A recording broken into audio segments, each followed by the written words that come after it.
Good evening, I'm Stan Boney. I'm Mandy Knoll. We've heard so far this week from most everyone involved with Sunday night's fire on Youngstown's south side that killed 5 children. But we have not heard from the firefighters who were there that night, the first ones on the scene, the first ones into the house.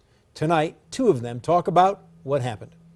First News reporter Noah Daniels-Wilder joins us live in the studio with their story. The firefighters have a mandatory 48-hour break from work.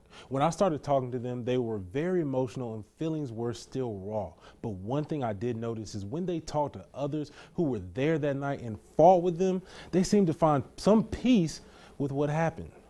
1's a tragedy, 5, it's unfathomable. Flames claimed the lives of 5 children stuck in the Parkcliff Avenue house Sunday night.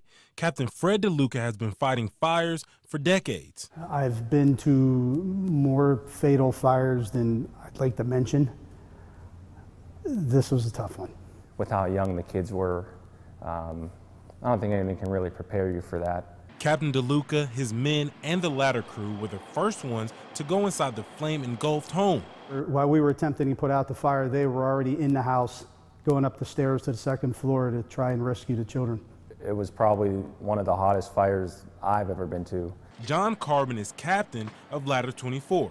He led the crew that fought to find the children. And by the time we got out, we put the victim on the outside of the structure. We're met by the medics, and we went back into the structure immediately to try and search for more children. They couldn't find 2 of the children, and the 3 rescued later died.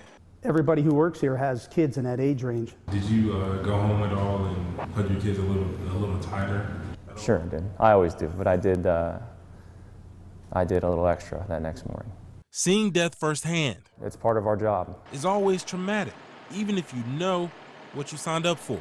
Being here at work is the best way to cope with that. Like all heroes, firefighters don't want the focus to be on them. It's not about us, it's about the families. Focus on the families. Captain DeLuca told me they do have specific people within the fire department that can talk, and they came in to talk with all the workers about what happened. He said for some, it takes time for that pain to sink in. Right now, he says he's still in shock.